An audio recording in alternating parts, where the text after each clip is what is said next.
Motivation or motivational speeches is meant to encourage you to refocus, to dial in, to approach the journey with more vigor, to exercise more discipline, more ambition, more fire in your belly. It's a time and place for that. It's completely legit. But mindset work and self-development is a bit different. Mindset work gives you clarity. It gives you a higher level of understanding of the journey. And that higher level of understanding, the insight, is what allows you to maintain a long-term trajectory and to maintain the discipline needed in order to achieve real, long-lasting, meaningful progress and success. This is important to understand because motivation without the necessary understanding underpinning it is pretty much going to destroy you every time. Because confusion and frustration breeds impatience, and that overrides your motivation at every turn. And there's two particular phases that happen in the journey. It doesn't matter what your journey is. Weight loss, weight gain, muscle building, making more money, building a business. It doesn't really particularly matter what it is. There are two phases. There's accumulation and then there's distribution. We want the distribution typically to go in our favor.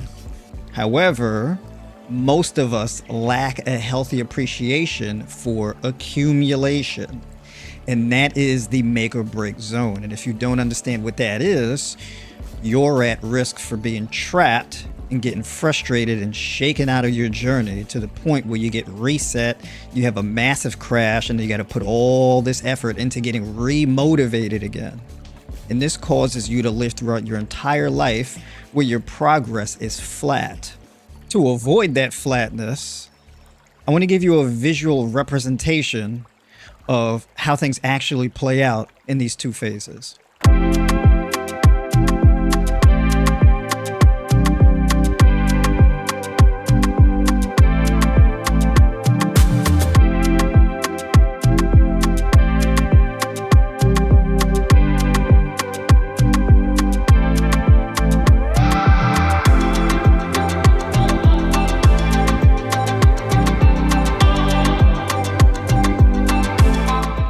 Now, this is a visual representation of what most of us think of how the journey actually plays out.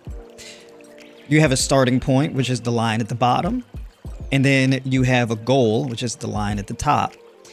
And then this diagonal dotted blue line that runs basically from the bottom left to the top right is progress. The bottom line is time, and then on the left here, this dotted green line or this dashed green line is intensity / effort.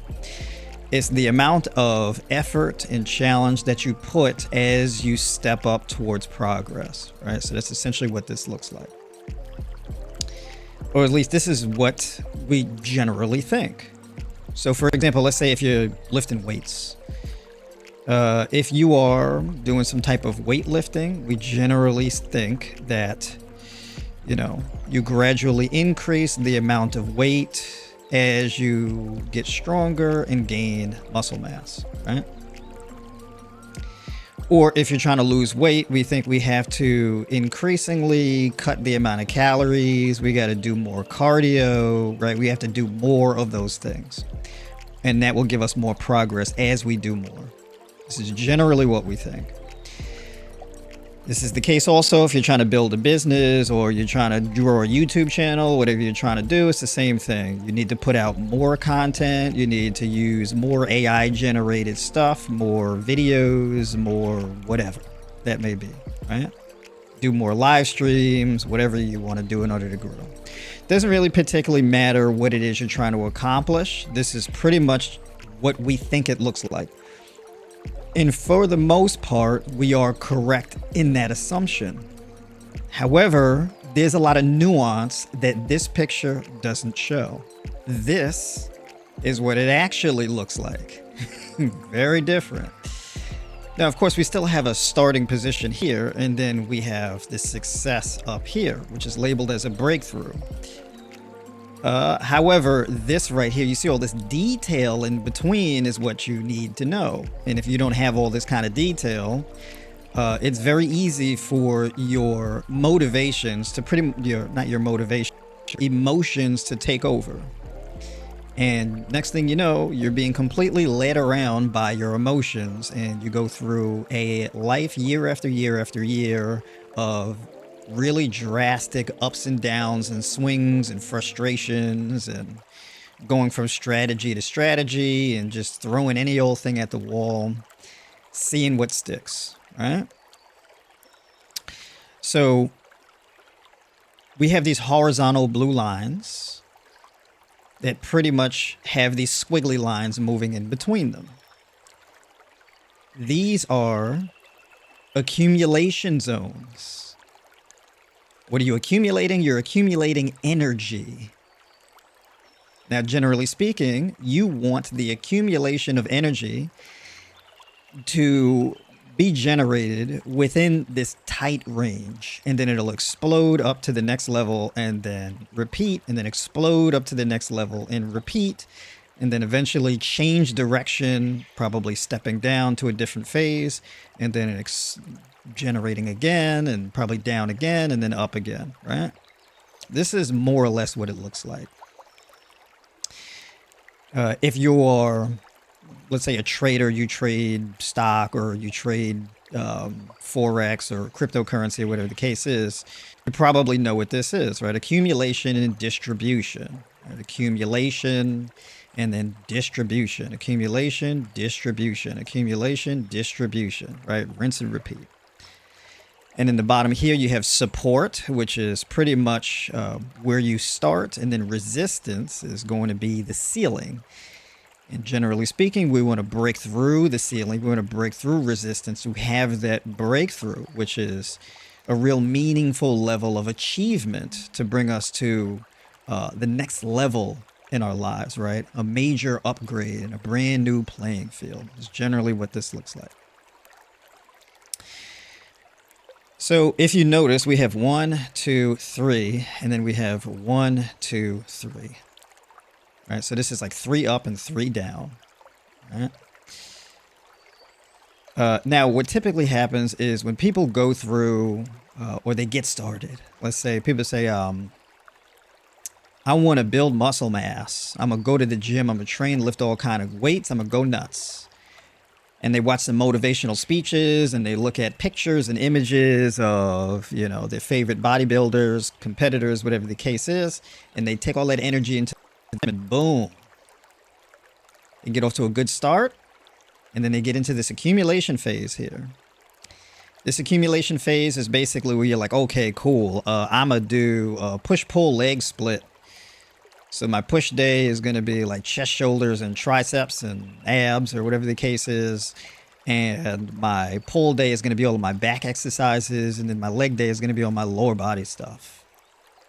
And I'm going to do that twice a week. Train 6 days a week doing this kind of pattern. And they run that. And then they get a lot of muscle mass, or they make a lot of progress, and then boom. They have a breakout to the next phase. Now you may say, well, what happens with this breakout? What's this range of accumulation? The range of accumulation is the work that you're doing. It's all the energy and the effort that you build up within a set plan. Now, in terms of building muscle mass, you don't build muscle during the workouts. You actually build muscle when you stop. So this breakout, this distribution happens when you stop. People don't realize when this even happens. They don't really even realize it. You just kind of wake up one day and you're like, oh, I look a little different. That's that distribution. This is the payoff. Distribution is the payoff. The accumulation is what's happening underneath to cause the distribution. Now, one thing that's important to understand about accumulation is when this accumulation phase lasts a particularly long time. Now, if you notice, right, you have this tight ceiling and this tight floor here. And the line goes up, it touches that top blue line, comes back down, touches it again, come back up, touch it again, I'm gonna touch it again. And so every time you touch that ceiling, reject, touch that ceiling, reject, touch that ceiling, reject, over and over and over again. The longer this happens, this becomes very repetitive and it starts to eat away at your patience. You may get a little confused, you may feel stagnant, right? You may say, hey, I'm not really gaining much more muscle mass. I'm kind of just going sideways. I'm not getting stronger. I'm not gaining more muscle mass. I mean, I did in the beginning, but it's not really happening anymore. I don't know what's going on. Maybe I need to change my plan. You start having those thoughts in the accumulation phase. You start doubting yourself. You start doubting your plan. You start doubting your efforts. You start getting impatient. You start having slip-ups. And eventually what has to happen is you capitulate. Now you see here where you hit this top blue line here and then get rejected back down. And then the distribution happens. Well, what's that about? This distribution typically will happen after a few rest days. You give yourself a break, a little mini vacation. Allow yourself to rest and recover. And then you re-enter the work effort. And then boom, you get this distribution and then you're back in another accumulation. People don't even realize when this happens, but this is how it works. So when I tell you and I stress to you, hey, high intensity, low frequency or infrequent training, low volume, high intensity, is because this is a better way of managing this range. Because if you're going to be doing all of this training 6 days a week and all of that, it's going to wear on you. And this can shorten your accumulation range a lot more and then actually cause you to retract and have a downside where you crash a little too hard. So you can actually have a bit of a crash in your efforts and end up around here. Right? And so you end up being around here instead of breaking out and having a distribution here. You end up crashing down a little too low. So the more effort you put in, the more fatigue you take on. The more intensity you put in, the more fatigue you take on. And that will trap you in that accumulation range for a longer period of time and wear you out. And then eventually you capitulate. This is essentially what happens. All right, that's why I advocate for that. I also advocate for, if you're going to follow a strategy, you follow the strategy for at least 12 weeks. The reason why you follow a strategy for 12 weeks is because 12 weeks, you're committing to a 12-week accumulation zone. And then after the 12 weeks, you back off and you get distribution, followed by another 12-week phase. This is what governs my methodology. This is what it is. I don't have a one-size-fits-all strategy, and the reason why is because you cannot take this strategy from this accumulation zone and then have distribution and then reapply it again. It doesn't really particularly work like that because this higher accumulation zone is fundamentally different. It's on a higher level. And if you want to have greater distribution to a next level up from that, you have to have a different strategy. It's not just this repetitive thing. It doesn't really work like that. So you have to have like a variety of different strategies that you engage in. I'll give you an example.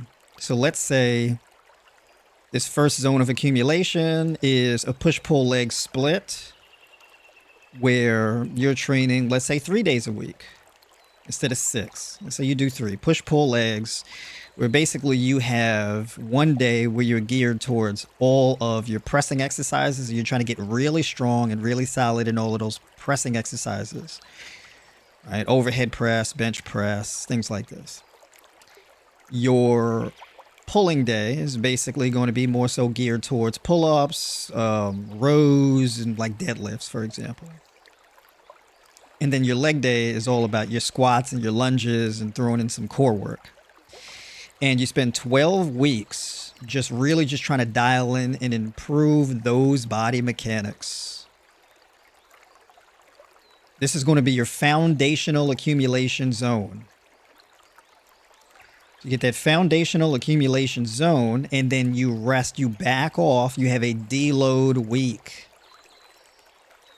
Allow yourself to recover from all the fatigue. This is where you hit this bottom blue line, and then you have your distribution within that rest period. This second leg up into the next accumulation zone, maybe you change, maybe you consolidate a little bit, maybe you engage in an upper-lower split, where one training day is all of your upper body movements, and then another is all of your lower body movements, and maybe you train 4 days a week. So maybe you do an upper body day, and then after that you have a lower body day, and then you have a rest day down here, and then you engage in another upper body day, and you come down, and you have another lower body day, and you come down. Now, obviously, this represents 12 weeks. Let's just imagine all these represents 12 weeks. So 12 weeks of a push-pull leg split, 12 weeks over upper-lower, right? And then you rest, you deload, you allow yourself to adequately recover from all of the fatigue that you built up in the training. And that rest will give you distribution. Back up here, boom. And let's say this one is where you do a full body training split. It's a minimal style of training, basically attacking the primary compound movements, let's say. And every training day, whether it be 2 or 3 training days a week, you're engaging in hitting those particular movement patterns. You run that for 12 weeks. And this is where you peak out and get above resistance. So you see here written in resistance is that line, and this allows you to get above resistance.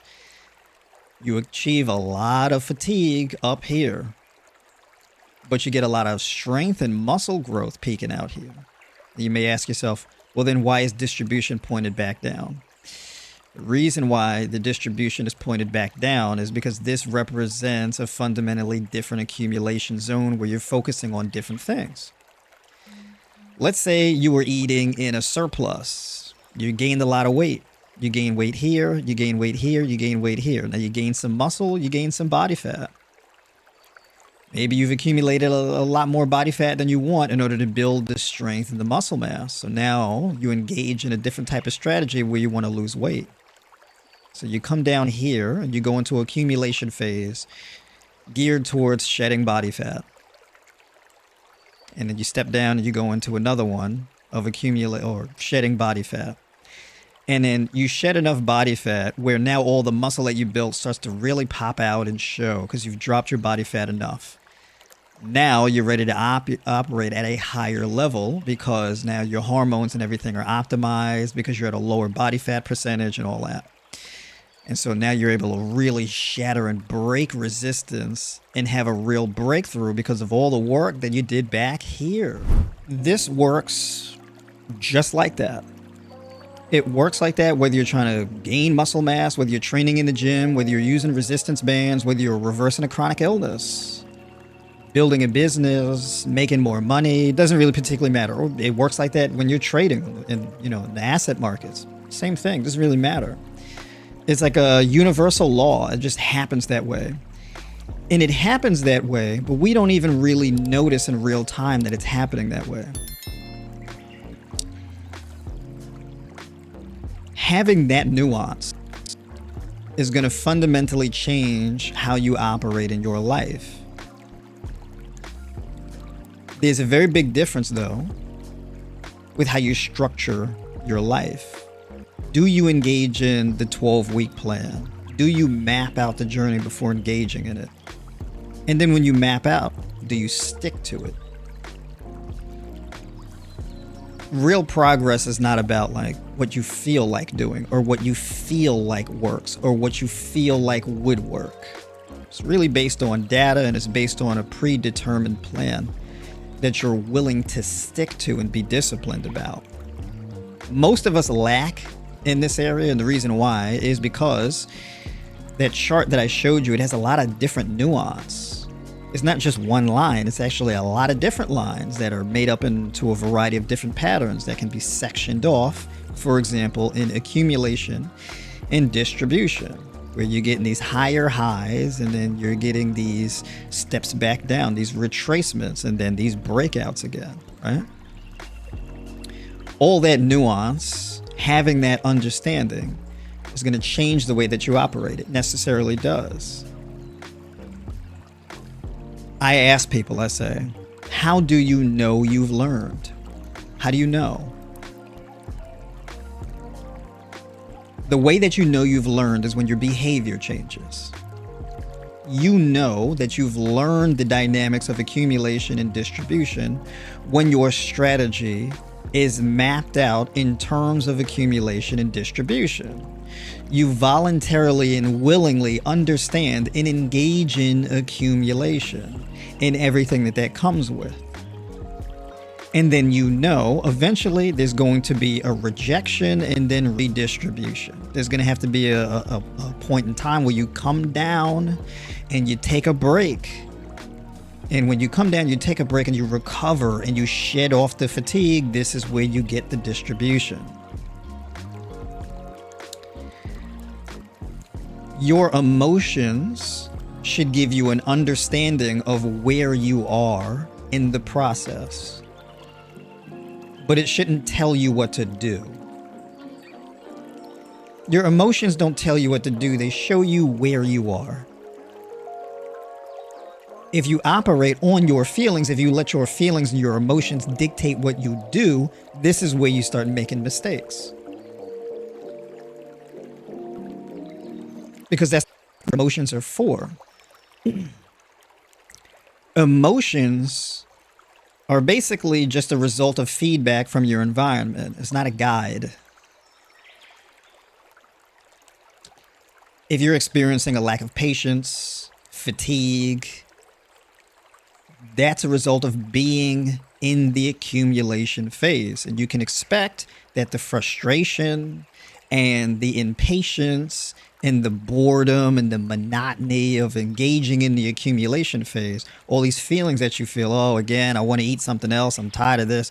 You know, I'm bored. I'm impatient. I'm anxious. All these type of feelings. These are feelings that happen in the accumulation phase. And look, the reason why the accumulation phase breaks, either you decide that you're going to break the accumulation phase after the 12 weeks that you've committed to, or you're going to involuntarily break out of the accumulation phase. Now, you can break out or break down, right? Or break up or break down.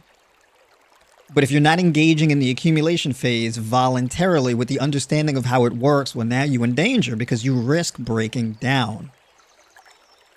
Where the fatigue, the frustration, and the impatience causes you to make mistakes. It causes you to overreach.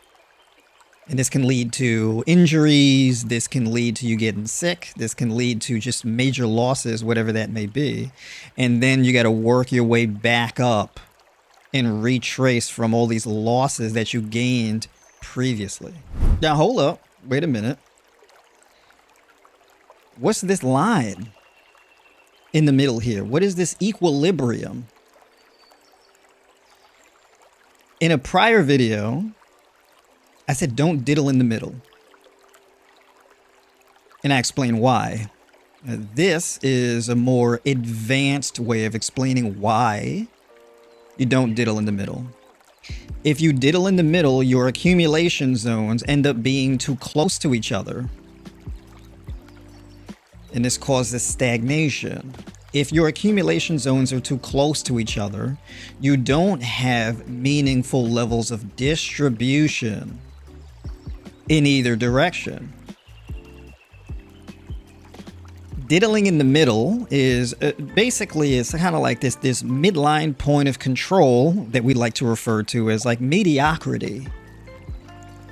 It's not the worst, but it's not greatness either. It's just this average kind of flat in between that gets stale, right? There's no real trajectory to it. It could be better, but it doesn't really ever get better because of the diddling in the middle.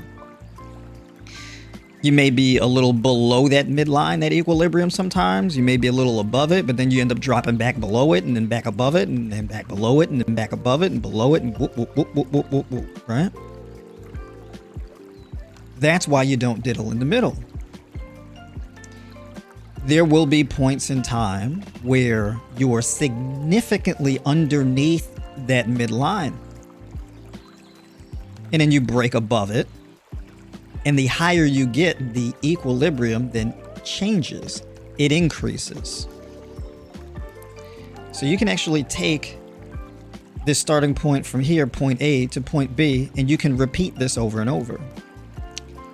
So over here to the top right, where we have this breakout here, the higher you go here, this equilibrium line has to increase. When the equilibrium raises, when it rises, this is a raising of your standards from where they previously were. So a meaningful life of significant, consistent progress requires you to, number one, not diddle in the middle, and number two, raising that midline, that equilibrium. You can't raise the midline if you diddle in the middle. You'll just hover around it perpetually forever. So if you had a weight loss goal, and 2 years ago you had a weight loss goal where you were 300 pounds and you wanted to lose 100 pounds, diddling in the middle is basically where you were able to drop down to 280, and then you rose back up to 305, and then you drop back down to, let's say, 280 or even 275, and then you pop back up to 300, and you got back down to 280, and you pop back up to 305, and over and over and over again. That's diddling in the middle. There's no real meaningful distribution that requires a moving of this midline. This is necessarily the sexiest thing you've seen in the mindset and self-development space, but it is one of the most important things you ever will see. Having that visual representation with the nuance, with the phases mapped out, where you have actual locations, you have mathematical values. These are the types of things that give you a clear understanding that you can then build the motivation on top of, to build the fire on top of, to build the legacy on top of. This is foundational work. And this is what that visual representation of the work looks like. I'm a full-time high raw vegan nutritionist, fitness coach, and self-development mentor. I do personal one-on-one coaching as well as run a community where every week, multiple times a week, we get together as a community and have conversations where we get into this systemic strategizing and implementation of whatever type of different strategies that directly correlate to whatever we're trying to achieve. So there's links in the description. You can book a one-on-one call for me, or you can join the community. I have, along with that, my high raw vegan nutrition guide and diet plans that are geared towards different goals, whether it be reversing chronic illness, fixing your gut health, gaining muscle mass, or weight loss. We also have alternate day fasting strategy, which can then be used in combination with the diet plans. I also have my training plans, body weight and resistance bands, and also training plans that you can use in the gym with conventional weights. And last but not least, we have the self-development video series, Discover, Assess, Actualize, mapping out the 3 steps of self-development. So having said that, I'll see you on the other side.